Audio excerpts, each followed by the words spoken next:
Hello दोस्तों, मैं आशीष कुमार अपने YouTube channel Bihar GK tricks में आपका स्वागत करता हूं। आज हम लोग सामान्य विज्ञान के भौतिक विज्ञान का दूसरा चैप्टर यांत्रिकी के बारे में इस वीडियो में पढ़ेंगे। तो यदि आप लोगों ने अब तक हमारा channel Bihar GK tricks subscribe नहीं किया है तो इसे सब्सक्राइब कर लें, साथ ही बेल आइकन को जरूर दबाएं। तो आइए वीडियो को स्टार्ट करते हैं। तो सबसे पहले हम लोग इसके नोट्स को पढ़ेंगे। तो आइए इसके नोट्स को पढ़ते हैं। यांत्रिकी अर्थात मैकेनिक्स भौतिक विज्ञान की वह शाखा है जिसमें पिंडों पर बल लगाने या उन्हें विस्थापित करने पर उनके व्यवहार में होने वाले परिवर्तन का अध्ययन किया जाता है। नेक्स्ट है भार अर्थात वेट। किसी वस्तु पर पृथ्वी द्वारा लगाया गया आकर्षण बल उस वस्तु का भार कहलाता है। तीसरा है द्रव्यमान्य अर्थात मास। किसी वस्तु या पदार्थ के परिमाण को उस वस्तु या पदार्थ का द्रव्यमान कहते हैं। किसी वस्तु का द्रव्यमान प्रत्येक स्थान पर अस्थिर रहता है, इसे स्मॉल m से व्यक्त करते हैं। अब आइए समझते हैं भार एवं द्रव्यमान में अंतर। भार को अंग्रेजी में वेट बोला जाता है, जबकि द्रव्यमान को अंग्रेजी में मास बोला जाता है। पहला अंतर है भार पृथ्वी का आकर्षण बल है, जबकि द्रव्यमान वस्तु या पदार्थ का परिमाण है। भार का मात्रक न्यूटन होता है, जबकि द्रव्यमान का मात्रक ग्राम या किलोग्राम होता है। भार एक सदिश राशि है, जबकि द्रव्यमान एक अदिश राशि है। भार वस्तु का भार भिन्न भिन्न स्थानों पर भिन्न भिन्न अर्थात अलग अलग हो सकता है, जबकि द्रव्यमान किसी वस्तु का द्रव्यमान प्रत्येक स्थान पर अचर अर्थात अस्थिर होता है। अब आइए आगे समझते हैं दूरी एवं विस्थापन को। प्रतिदिन की भाषा में दूरी अर्थात डिस्टेंस और विस्थापन अर्थात डिस्प्लेसमेंट एक ही अर्थ में प्रयोग किए जाते हैं, परंतु भौतिकी में इन दोनों शब्दों के भिन्न भिन्न अर्थ होते हैं। जब एक वस्तु एक बिंदु से दूसरे बिंदु की ओर चलती है तो चली गई दूरी वस्तु द्वारा तय किए गए अप्रत्यक्ष मार्ग की वास्तविक लंबाई होती है, जबकि विस्थापन प्रारंभिक और अंतिम स्थितियों के बीच सीधी रेखा मार्ग को बतलाता है। इसलिए गतिशील वस्तु द्वारा चली गई दूरी जो भी हो, वस्तु का विस्थापन सदैव वस्तु की प्रारंभिक और अंतिम स्थितियों के बीच सबसे कम दूरी द्वारा प्रदर्शित किया जाता है। आगे है चली गई दूरी में केवल परिमाण अर्थात मैग्नीट्यूड होता है, जबकि विस्थापन में परिमाण के साथ साथ दिशा भी होती है। स्पष्ट है कि दूरी एक अदिश राशि है, जबकि विस्थापन एक सदिश राशि है। गतिशील वस्तु द्वारा चली गई दूरी शून्य नहीं हो सकती, परंतु वस्तु का अंतिम विस्थापन शून्य हो सकता है। किसी गतिशील वस्तु का विस्थापन शून्य तब होगा जब एक निश्चित दूरी चलने के बाद वस्तु अंततः अपने प्रारंभिक बिंदु पर वापस आ जाती है। अब आगे हम लोग समझेंगे चाल एवं वेग को। किसी वस्तु की चाल उसके द्वारा प्रति इकाई समय में चली गई दूरी है, अतः चाल बराबर चली गई दूरी बटा समय होता है। इसे आप याद रखेंगे। चाल एक अदिश राशि है और इसका SI मात्रक मीटर प्रति सेकेंड होता है। किसी वस्तु का वेग उसमें प्रति इकाई समय में उत्पन्न विस्थापन होता है, अर्थात वेग बराबर विस्थापन बटा समय भी हो सकता है। चाल एवं वेग में अंतर यह है कि चाल में केवल परिमाण होता है उसमें कोई विशिष्ट दिशा नहीं होती है, जबकि वेग में परिमाण के साथ साथ दिशा भी होती है। अतः वेग एक सदिश राशि है। अब आइए आगे समझते हैं त्वरण को। किसी वस्तु के त्वरण को समय के साथ उसके वेग में परिवर्तन की दर के रूप में परिभाषित किया जाता है, अर्थात त्वरण बराबर वेग में परिवर्तन बटा समय, या फिर त्वरण बराबर अंतिम वेग माइनस प्रारंभिक वेग बटा समय। यदि वस्तु का प्रारंभिक वेग u है तथा t समय पश्चात अंतिम वेग v हो तो त्वरण बराबर v minus u by T. त्वरण का ऐसा मात्रक मीटर प्रति सेकेंड स्क्वायर होता है, जिसे आप याद रखेंगे। अब आगे है न्यूटन के गति के नियम। पिंडों अथवा वस्तुओं की गति का वर्णन करने के लिए न्यूटन ने 3 नियम परिभाषित किए हैं। इन नियमों को न्यूटन के गति का नियम कहा जाता है। न्यूटन के गति के नियम बल की परिशुद्ध परिभाषा देते हैं और वस्तु पर लगाए गए बल तथा उसके द्वारा प्राप्त की गई गति की अवस्था के बीच संबंध स्थापित करते हैं। पहला है न्यूटन का गति का प्रथम नियम। प्रथम नियम के अनुसार कोई विरामस्थ वस्तु विरामस्थ ही बनी रहेगी और गतिमान वस्तु निरंतर एक समान चाल से सीधी रेखा में गतिमान रहेगी जब तक कि उसकी विरामावस्था अथवा एक समान गति की अवस्था में परिवर्तन के लिए बाह्य बल के द्वारा उसे बाध्य नहीं किया जाता। उल्लेखनीय है कि किसी वस्तु के विरामस्थ रहने की अथवा यदि गतिमान है तो एक सीधी रेखा में निरंतर गतिमान रहने की प्रवृत्ति जड़त्व अर्थात इनर्शिया कहलाती है। आगे है वास्तव में द्रव्यमान किसी वस्तु के जड़त्व की माप है। वस्तु में यदि अधिक द्रव्यमान होता है तो उसमें जड़त्व भी अधिक होता है, अर्थात हल्की वस्तुओं की अपेक्षा भारी वस्तुओं में अधिक जड़त्व होता है। आगे है न्यूटन का गति का द्वितीय नियम।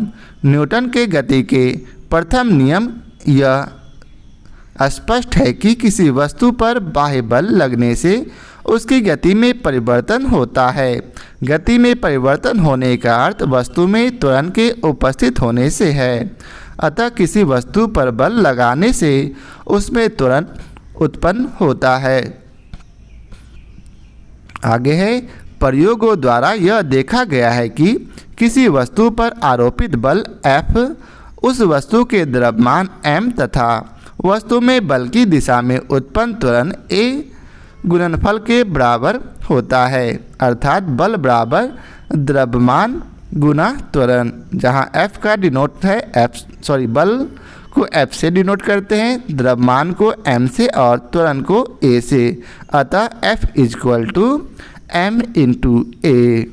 इस समीकरण को ही न्यूटन का गति का द्वितीय नियम कहते हैं। बल का ऐसा मात्रक न्यूटन है।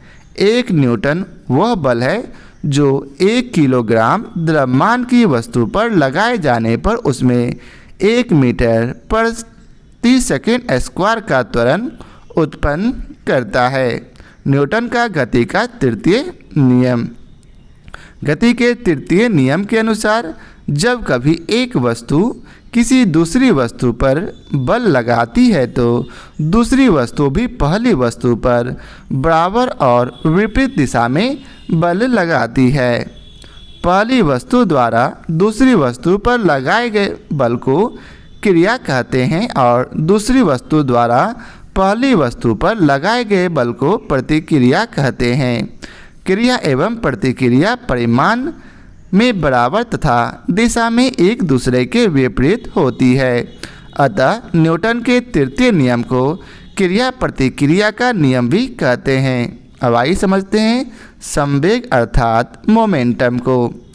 किसी वस्तु के संवेग को उस वस्तु के द्रव्यमान और वेग के गुणनफल के रूप में परिभाषित किया जाता है। संवेग अर्थात P बराबर द्रव्यमान गुना वेग अर्थात वेलोसिटी। संवेग एक सदिश राशि है जिसकी दिशा वेग की दिशा में ही होती है। प्रत्येक गतिमान वस्तु में संवेग होता है। संवेग का SI मात्रक किलोग्राम मीटर प्रति सेकंड होता है। अब है संवेग परिवर्तन। किसी वस्तु के संवेग परिवर्तन की दर वस्तु पर लगे बाह्य बल के समानुपाती होती है। संवेग में परिवर्तन सदैव बल की दिशा में ही होता है। यह न्यूटन के गति के द्वितीय नियम का ही एक अन्य रूप है। आगे है, स्पष्ट है कि बल डायरेक्टली प्रोपोर्शनल टू संवेग में परिवर्तन बटा समय, अर्थात जैसे जैसे बल में परिवर्तन होगा वैसे वैसे संवेग में परिवर्तन बटा समय में भी परिवर्तन होगा। यदि किसी वस्तु m द्रव्यमान की वस्तु का प्रारंभिक वेग u है तो इसका प्रारंभिक संवेग mu होगा। इसे आप याद रखेंगे। t समय तक इस वस्तु पर बल F के कार्य करने पर इसका अंतिम वेग भी हो जाता है, अतः वस्तु का अंतिम संवेग m भी होगा। संवेग में परिवर्तन बराबर mv माइनस mu अर्थात अंतिम वेग माइनस प्रारंभिक संवेग। यहाँ बल बराबर डायरेक्टली प्रोपोर्शनल टू क्या होगा, अंतिम वेग माइनस प्रारंभिक संवेग बटा समय, अर्थात जैसे जैसे F बढ़ेगा वैसे वैसे mv minus mu by T में परिवर्तन होते रहेगा। अगर F बढ़ेगा तो यह भी बढ़ेगा और F घटेगा तो यह भी घटेगा, क्योंकि यहाँ डायरेक्टली प्रोपोर्शनल है।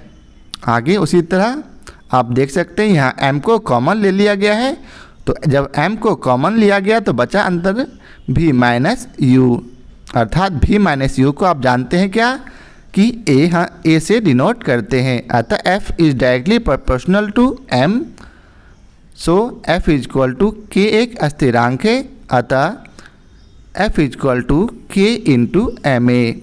ऐसा मात्रकों में स्थिरांक k का मान 1 होता है, अर्थात f is equal to 1 into m into a, अर्थात f is equal to m a, जो कि न्यूटन का गति का द्वितीय नियम है। अब आगे है संवेग संरक्षण का नियम। यदि दो अथवा दो से अधिक पिंडों के समुदाय पर कोई बाह्य बल कार्य न करे तो समुदाय का संयुक्त संवेग स्थिर बना रहता है। इसे ही संवेग संरक्षण का नियम कहते हैं। आगे है कार्य। यदि किसी वस्तु पर बल लगातार उसकी स्थिति में परिवर्तन किया जाता है तो इसमें जो क्रिया संपन्न होती है उसे कार्य कहते हैं। यदि बल लगाने पर वस्तु की स्थिति में परिवर्तन न हो तो कार्य किया हुआ नहीं माना जाएगा। किसी वस्तु पर किए गए कार्य का मान लगाए गए बल तथा बल की दिशा में वस्तु के विस्थापन के गुणनफल के बराबर होता है, अर्थात कार्य बराबर बल गुने बल की दिशा में विस्थापन। यदि किए गए कार्य प्रयुक्त बल और बल की दिशा में विस्थापन को क्रमशः W, F तथा S से निर्दिष्ट किया जाए तो W बराबर Fs होगा। यदि बल F पिंड के विस्थापन की दिशा में न होकर उसे थीटा कोण बना रहा हो तो W is equal to F cos theta into S होगा, जहाँ F cos थीटा विस्थापन की दिशा में बल का घटक है। कार्य एक अदिश राशि है। कार्य का SI मात्रक जूल होता है। यदि 1 न्यूटन का बल किसी पिंड को बल की दिशा में 1 मीटर विस्थापित कर दे तो किया गया कार्य 1 जूल होगा, अतः 1 जूल बराबर न्यूटन गुना मीटर होता है। नेक्स्ट है शक्ति अथवा सामर्थ्य अर्थात पावर। किसी मशीन अथवा कर्ता के द्वारा कार्य करने की दर को सामर्थ्य कहते हैं। इसलिए शक्ति बराबर कार्य बटा समय। यदि कोई कर्ता t समय में w कार्य करता है तो उसकी शक्ति बराबर कार्य बटा समय होगा। शक्ति का ऐसा मात्रक जूल प्रति सेकंड होता है, इसे वाट कहते हैं। शक्ति का एक अन्य मात्रक अश्व सामर्थ्य अर्थात हॉर्स पावर भी है। एक हॉर्स पावर बराबर 746 वाट। यह प्रश्न काफ़ी पूछे जाते हैं, तो आप लोग इसका मान याद रखेंगे। अब है ऊर्जा अर्थात एनर्जी। किसी वस्तु की कार्य करने की क्षमता उसकी ऊर्जा कहलाती है। ऊर्जा के अनेक रूप हैं, जैसे यांत्रिक ऊर्जा, ऊष्मा ऊर्जा, प्रकाश ऊर्जा, ध्वनि ऊर्जा इत्यादि। ऊर्जा एक अदिश राशि है, इसका SI मात्रक जूल होता है। अब आगे है यांत्रिक ऊर्जा। यह किसी पिंड को कुछ यांत्रिक कार्य करने की क्षमता प्रदान करती है। यह दो प्रकार की होती है, पहला है गतिज ऊर्जा और दूसरा स्थितिज ऊर्जा। एक पिंड की स्थितिज एवं गतिज ऊर्जा का कुल योग इसकी यांत्रिक ऊर्जा कहलाती है। यांत्रिक ऊर्जा बराबर गतिज ऊर्जा प्लस स्थितिज ऊर्जा। अब आगे है गतिज ऊर्जा। यह वह ऊर्जा है जो किसी वस्तु में उसकी गति के कारण होता है। यदि किसी वस्तु का द्रव्यमान m किलोग्राम तथा चाल भी मीटर प्रति सेकंड हो तो उस वस्तु की गतिज ऊर्जा अर्थात काइनेटिक एनर्जी बराबर हाफ mv² होगा। तो याद रखेंगे काइनेटिक एनर्जी अर्थात गति ऊर्जा बराबर हाफ mv²। अब है नेक्स्ट स्थितिज ऊर्जा। यह वह ऊर्जा है जो किसी वस्तु या निकाय की स्थिति अथवा दशा के कारण होती है। स्पष्ट है कि यदि कोई वस्तु किसी बल के अंतर्गत एक स्थिति से दूसरे स्थिति में लाई जाए तो इस दौरान किया गया कार्य वस्तु की स्थितिज ऊर्जा के रूप में संचित होता है।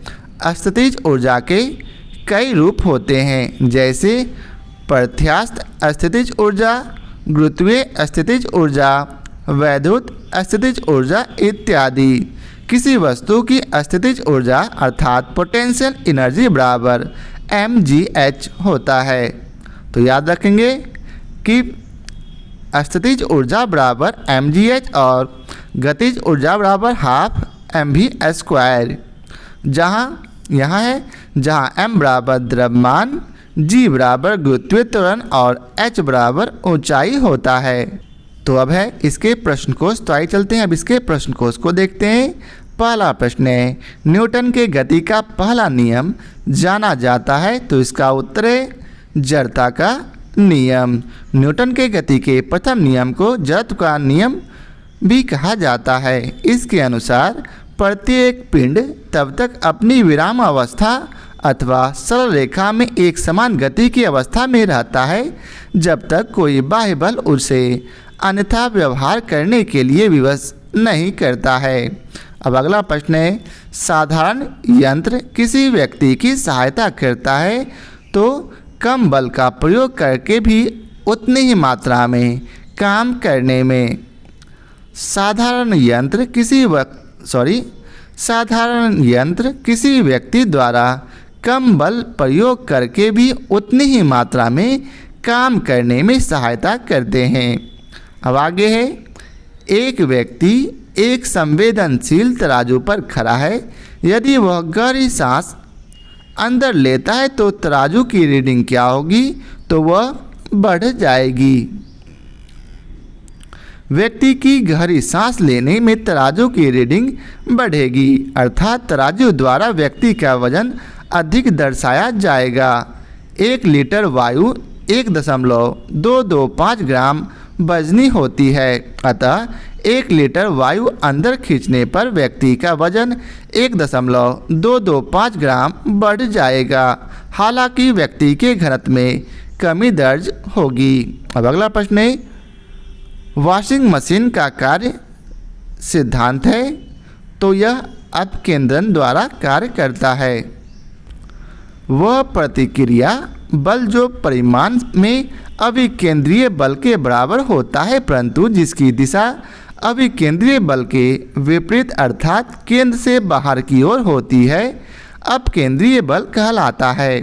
कपड़ा साफ करने की मशीन, दूध से मक्खन निकालने की मशीन आदि अपकेंद्रीय बल के सिद्धांत पर कार्य करती है। अब अगला प्रश्न है, प्रक्षालन मशीन की कार्य प्रणाली का सिद्धांत है, तो अपकेंद्रीयकरण। नेक्स्ट प्रश्न है, निम्नलिखित में से कौन सी राशि सदिश नहीं है, तो इसका उत्तर है आयतन।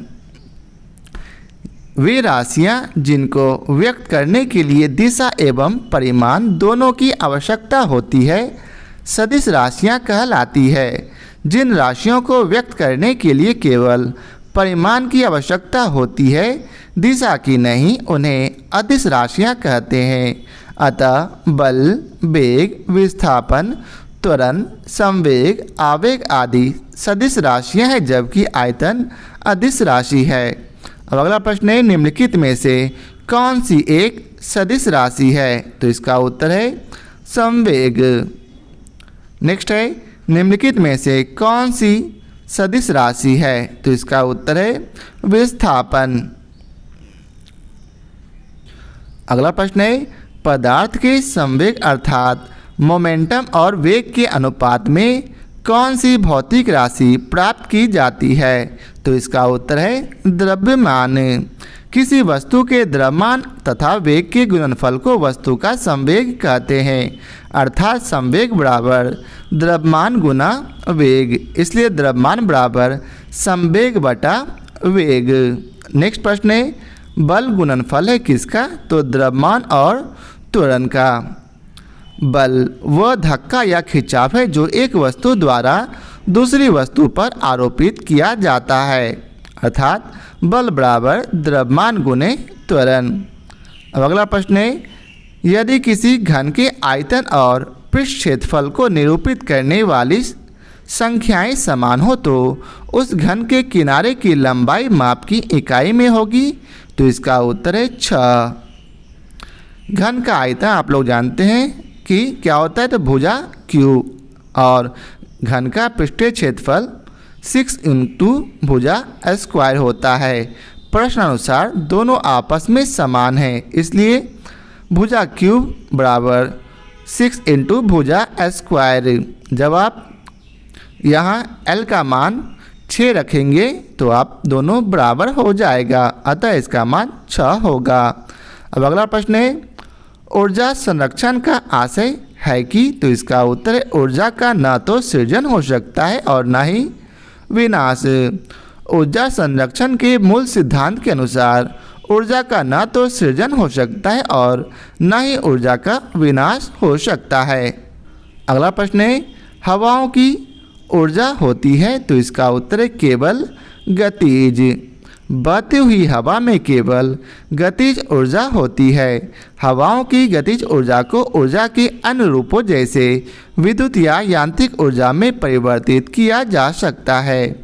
अगला प्रश्न है, वायु शक्ति अर्थात विंड पावर में ऊर्जा का कौन सा रूप विद्युत ऊर्जा में परिवर्तित होता है, तो इसका उत्तर है गतिज ऊर्जा। बहती हुई वायु से उत्पन्न की गई ऊर्जा को पवन ऊर्जा कहते हैं। पवन ऊर्जा के उत्पादन के लिए हवादार जगहों पर पवन चक्कियों को लगाया जाता है, जिनके द्वारा वायु की गतिज ऊर्जा यांत्रिक ऊर्जा में परिवर्तित हो जाती है।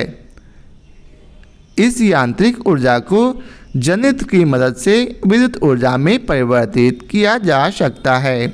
अब अगला प्रश्न है, एक ट्रेन जैसे ही चलना आरंभ करती है, उसमें बैठे हुए यात्री का सिर पीछे की ओर झुक जाता है। इसका कारण है तो अस्थिरता का जड़त्व।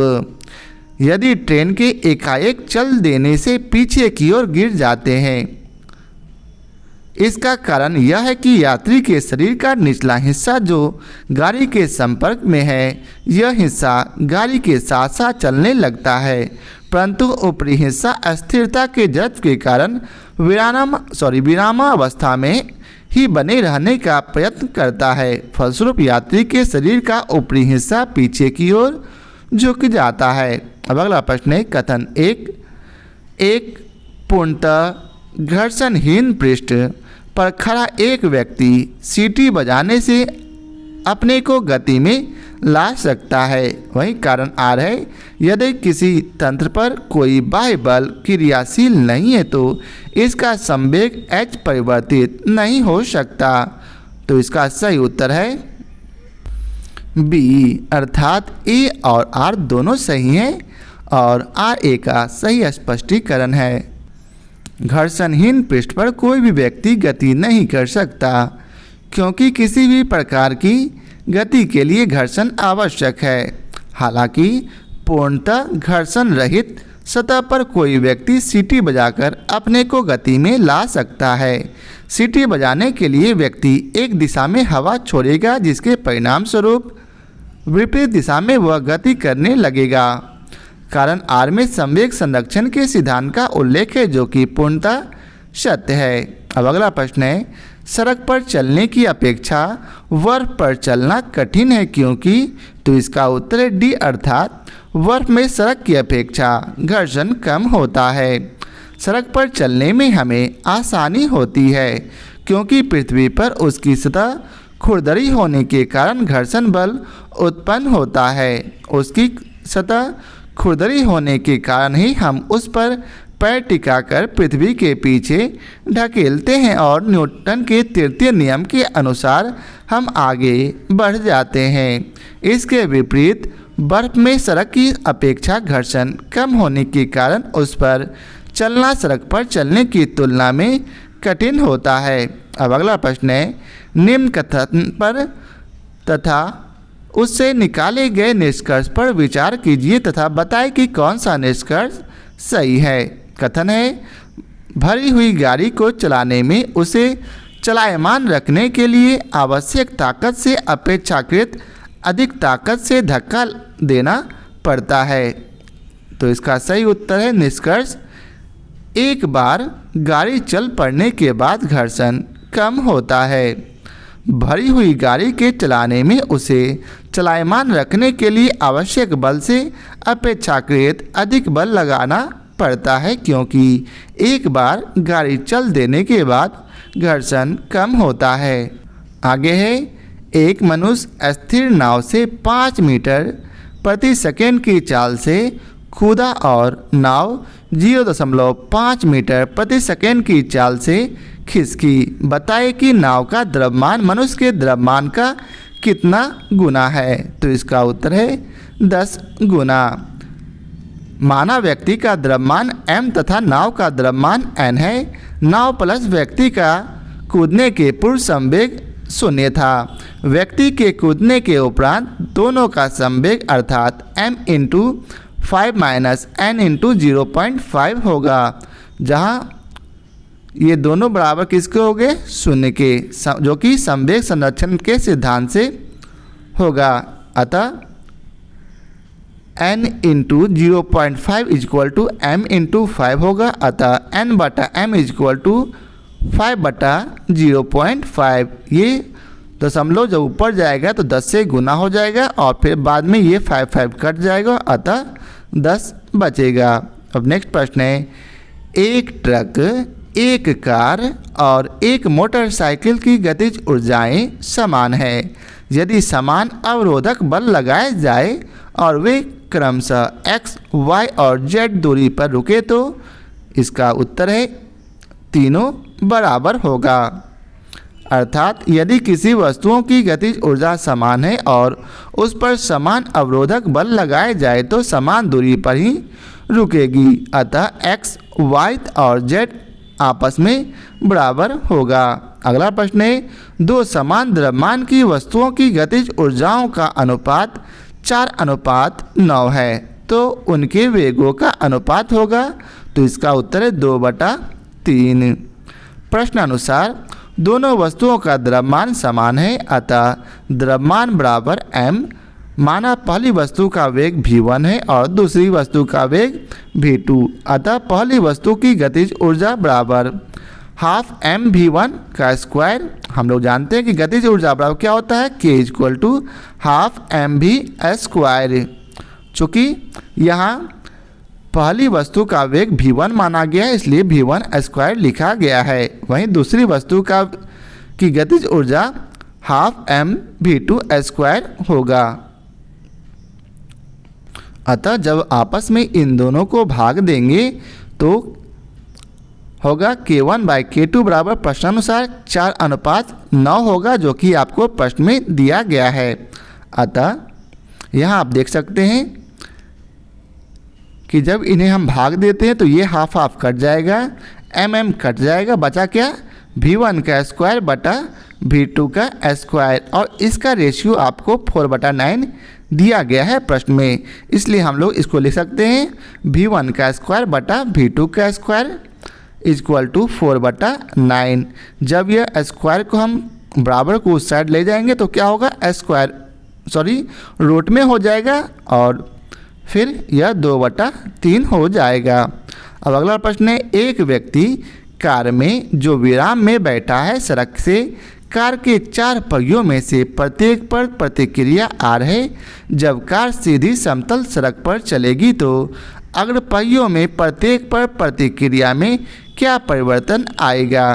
तो इसका उत्तर है यह r से कम होगा। किसी वस्तु में गतिज घर्षण अवलंब प्रतिक्रिया के समानुपाती तथा स्थैतिक घर्षण से कम होता है। अगला प्रश्न है, तेल से अंशतः भरा हुआ तेल का एक टैंकर समतल सड़क पर आगे की ओर एक समान त्वरण से जा रहा है। तेल का मुक्त पृष्ठ होगा। तो इसका उत्तर सी अर्थात क्षैतिज से इस प्रकार आनत होगा कि पिछले सिरे पर अधिक गहराई होगी। समतल सड़क पर एक समान त्वरण से गति करने के कारण टैंकर में उपस्थित तेल का मुक्त पृष्ठ क्षैतिज से इस प्रकार आनत होगा कि पिछले सिरे पर अधिक गहराई होगी। अगला प्रश्न है, निम्न कथनों पर विचार कीजिए। एक तीक्ष्ण वृत्ताकार पथ पर तीव्र गति से जाता हुआ 4 पहिया वाला वाहन, इनमें से कौन से कथन सही हैं। तो इसका उत्तर सी अर्थात 2 और 3, अर्थात अंदर के पहियों पर उल्टेगा और बाहर की तरफ फिसलेगा।